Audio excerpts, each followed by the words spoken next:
failing a drug test, associating with felons and other technical parole violations are among the key drivers of prison's revolving door, according to new UC Berkeley research.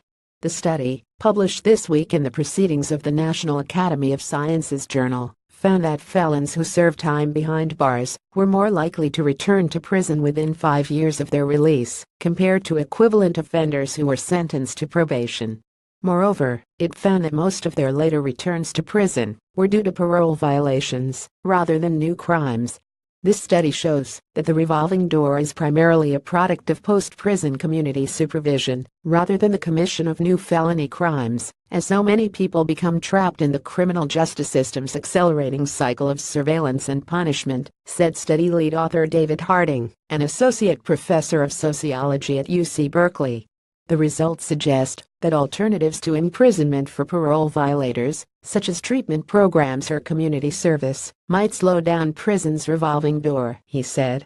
The findings shed new light on contributors to the soaring U.S. prison population which, according to a Pew Charitable Trust's report, saw a 700% increase between 1970 and 2005. The full cost of incarceration in the United States has been estimated at over $1 trillion, when factoring in prisoners' diminished wages and job prospects, the socioeconomic burden to families and communities as well as government operational costs, according to a Washington University study.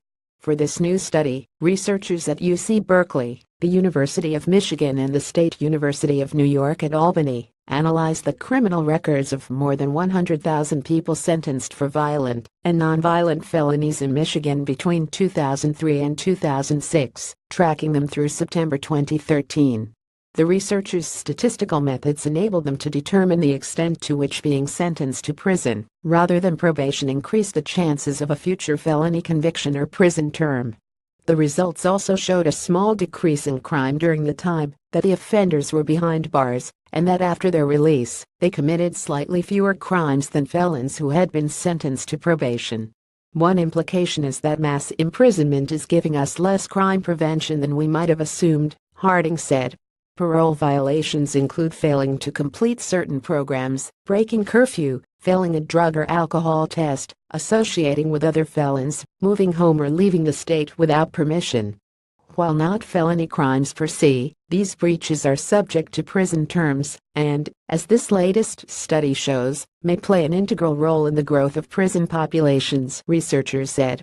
In addition to Harding, co-authors of the study are Jeffrey Morinoff and Ann Guyon at the University of Michigan and Sean Bushway at the State University of New York at Albany.